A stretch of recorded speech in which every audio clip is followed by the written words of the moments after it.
So the talk today, its title is called Direct Contact with the Infinite, but the term I kept running across is the term oneness. And when I have a term in front of me, I always like to make sure that I'm clear on what does that really mean. So I started looking up the word oneness. I always like to make sure to explain it. And I took a look at the definitions for the word oneness, and I gave that up in a hurry. There's so many of them that basically we really don't have a good idea as to what that is. Does oneness mean sameness? Does it mean unity or uniformity, or does it mean just a singular idea or just something similar? What does it mean? Well, I find that when we talk about oneness is that we have to recognize that in our spiritual selves that we are not separate from God. If we can start with that premise, then I think we can talk a little bit about this. Because frankly, as soon as we recognize that there is no we, there is just us. We're here. We're all together. We're in this place. If we're talking about we as a bunch of separate individuals, then the oneness tends to get clouded. I know that when I was looking at some other religions and looking in Buddhism, they said that when you talk about oneness, it says as soon as you talk about, well, there is the one and then there's something else, and all of a sudden even the thought of something else is now there's not one. You're thinking about something other than what is the divine presence. And the divine presence is all that we are. When we talk about doing treatment, the first thing is recognizing that God is all there is. That's all that's out there. And because of that oneness means that we are part of that. That's actually the second step of the what we call spiritual mind treatment, is that we not only recognize that God is all there is, but that we are part of that infinite divine expression. So the question is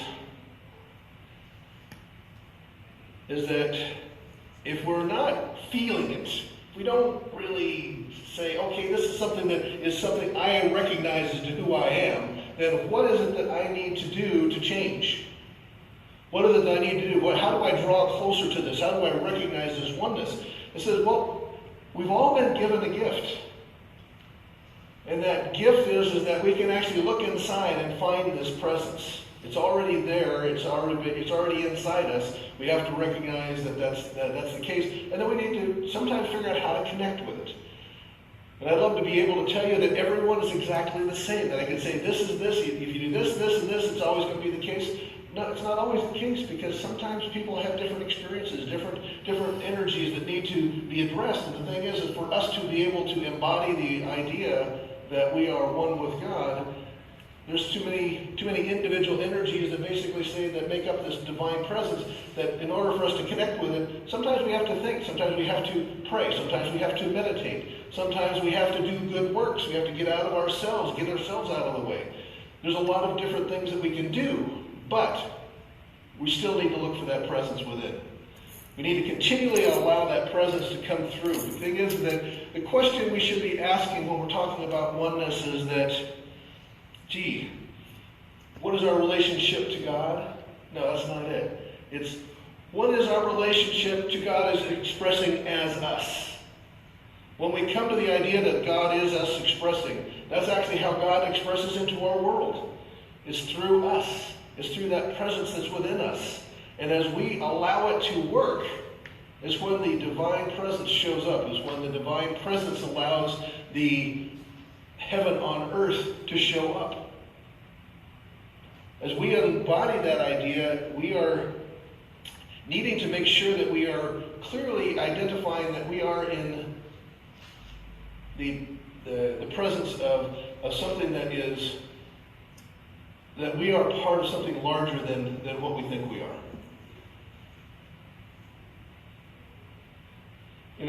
The underlying unity of all life invites us to enter into that universal presence, that flow, that reality. And how you know that you are drawing closer to it. How you know that that presence is not only there, but it's active, it's alert, it's moving you into a place where you can allow it to be more of who you are. Well, in my studies for that, basically it came up with one simple word, and I don't think I need to define this one because that's another one that's hard to define. It's love. Is when you feel that you're drawing closer to that inner presence, that basically that inner urge that you just want to be part of it all, to be part of that presence, to be allowing that presence to work through you, then that's what that is. That's that inner urge, that lovingness, that wanting to be close, wanting to see the good that's moving forward, not only in yourself but all creatures.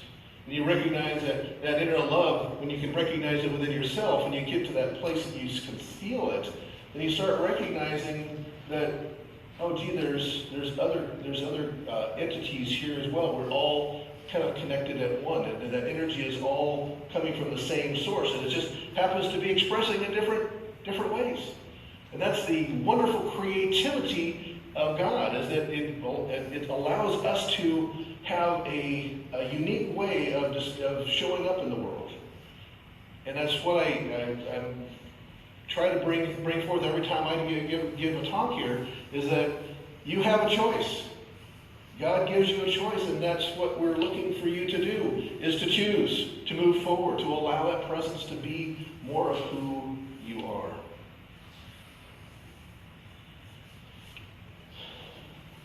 One of the things that I also find is that we have to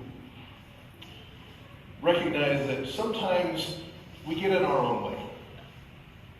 So if you ever find that the universe is not showing up quite the way that you wanted it to, or basically you've asked God, says, gee, I really want to have this happen in my life, or I really want to see this show up in my life, and you don't get the demonstration. And it's, basically it's like you're being ignored. It's like the most terrible breakup in the world. God doesn't write, God doesn't call.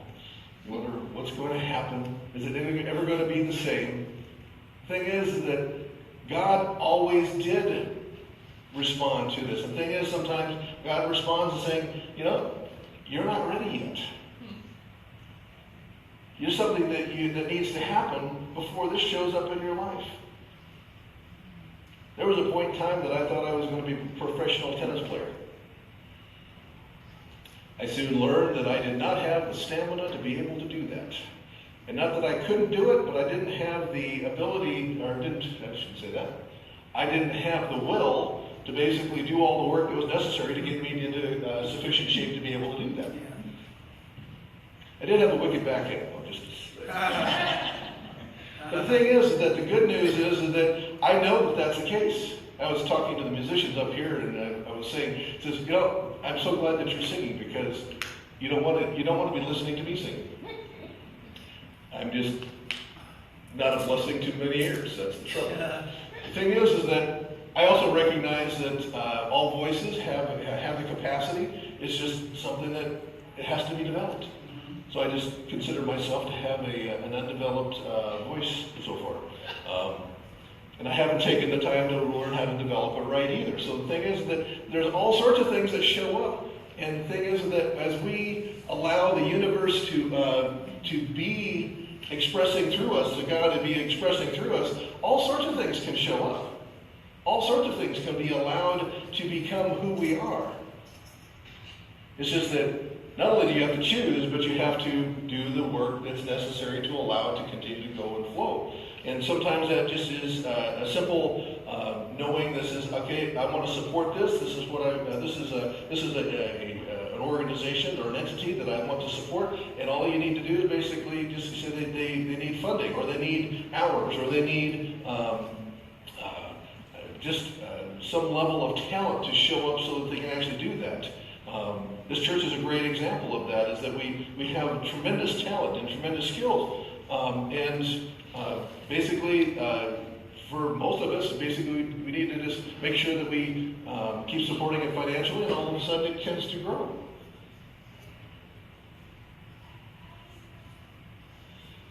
You know, what we tend to do, and I mentioned it before, is we get in our own way.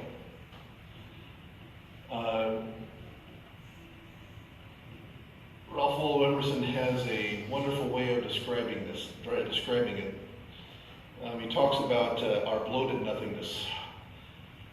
And if you understand what that is that we basically consider ourselves so smart that we can do it all ourselves.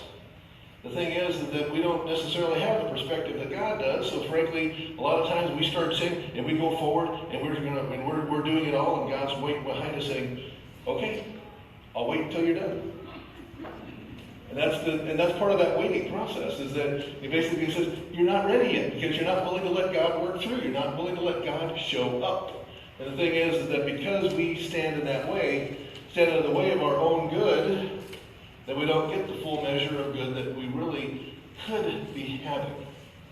And the thing is that the more we stand out of the way, the bigger the channel that we allow God to demonstrate through. And we basically do that through creating that channel, by us giving, by us showing up, by us getting out of ourselves, that basically that allows that channel for God to demonstrate to us be a much more clear, much more abundant, much more exacting channel that we're working with. You know, it's, as I mentioned, that when you're looking inside yourself to find the divine flow, is that basically it's something that feels more like the process of love. Basically, it's a wanting to draw close, wanting to be part of. It's that inner divine motion that basically allows us to be part of who we are. The saying that we started this off with by Dr. Dennis Merritt Jones basically said that you don't have to wait. You don't have to allow the process to unfold. You already are. It's already there. All we have to do is recognize it within ourselves. Dr. Holmes tells us in the Science of Mind, or actually Living the Science of Mind, says we all have access to the parent mind, but we do not all use this direct access because we are so used to judging from external facts. You know, it's difficult for us to get away from the apparent as long as there's apparent long enough to be able to judge it by the real. And that's what Dr. Holmes is telling us, is that, you're basically basing your decisions, basically allowing what's happening in your life based on something that is not necessarily your highest expression of the divine. Because we were looking at the best good I can have is that, the economy is down, therefore, the only good I can expect is maybe just what I got before. That's all I can hope for. That's basing your future good on what's happened in the past. And I can tell you, your good is not based on precedent. Your big good is based on how well you are allowing God to show up in your life, to allow God to flow through your life. And this is an ongoing process. I'd love to be able to tell you that once you get to a certain point that it happens. And I hear in some spiritual traditions they have people that have become so abundantly clear about God that they have this. I haven't got there yet.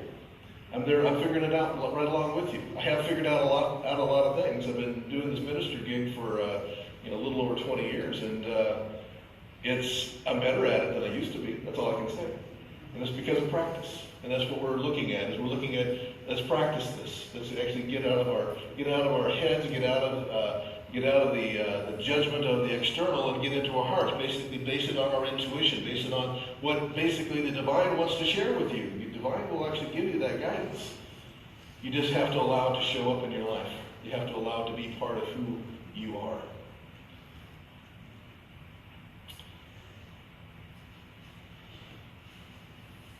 You have to realize that once you start connecting with the divine, once you start allowing that process to come through you, you may be surprised by the results.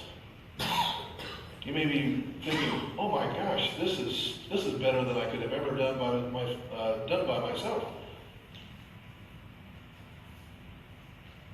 What we tend to do, and this is our humanness wanting to show up, is that as soon as things start going good, we start wanting to take credit for what God did for us. And so we get our bloated nothingness back in the way. And we just start saying, "Okay, I got this." And we take it, we basically take it back from God. And what happens is that we start going back to that smaller presence, that smaller, it's not that we aren't still completely engulfed in the presence of the divine, we just basically aren't allowing it to flow through us. So as we stop it from flowing through us, then all of a sudden, the gifts that God has for us are still held in storage for us. They aren't withheld from us, they're just held in storage. Until we get out of the way again. So wherever you are on that journey, I seem to be at both ends of it at times, because frankly, I'm thinking, "Okay, God, you got to do this," and there's still something in the back of my mind saying, "Well, but I got this part. I'm not going to give this to God because I'll handle that. I want you to do this." Well, God basically says, "Well, that little stuff that you're holding back, that's the stuff that you really need to work on. That's the part of your heart that really needs to be allowed to move forward. Really needs to be allowed to be part of that full expression of the divine." Dr. Holmes also tells us it's only as we allow the divine current to flow through us and out that we really express life. The law of giving and receiving is definite.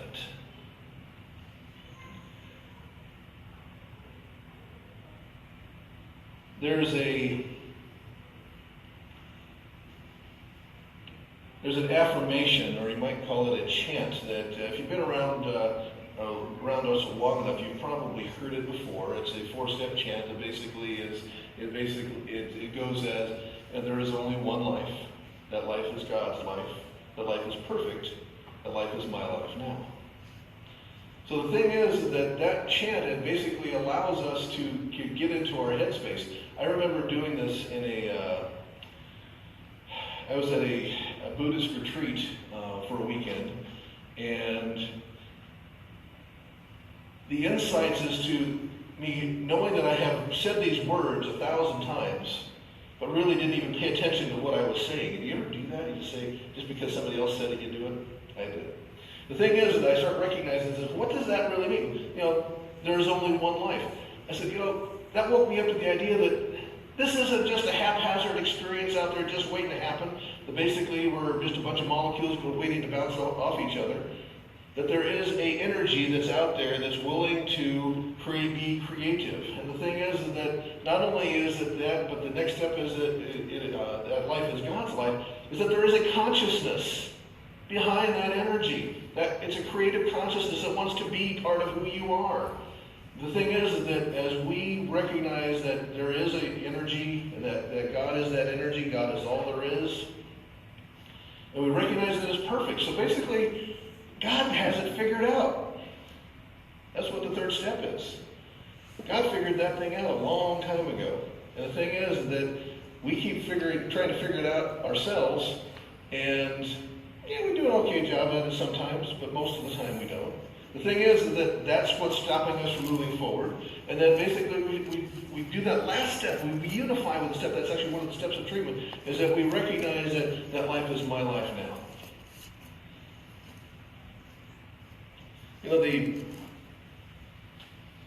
The question that I asked earlier is that what is your relationship with God expressing as you? The answer to that question is kind of where you are on this continuum. The answer to that question basically tells you what the next step is. And when you embrace that idea that the work is that straightforward. Now, I didn't say it was easy, but I'd say it's that straightforward. I'll call it a simple item because sometimes it does require some, some giving up of some things that seem really good.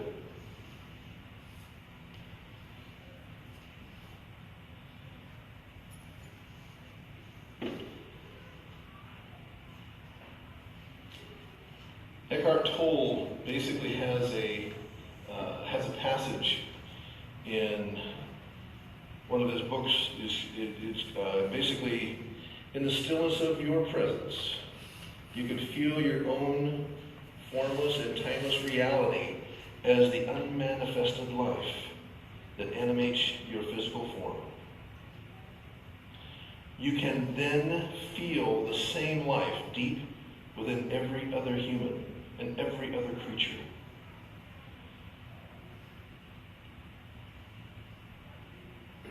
You look beyond the veil of form and separation. This is the realization of oneness. This is love.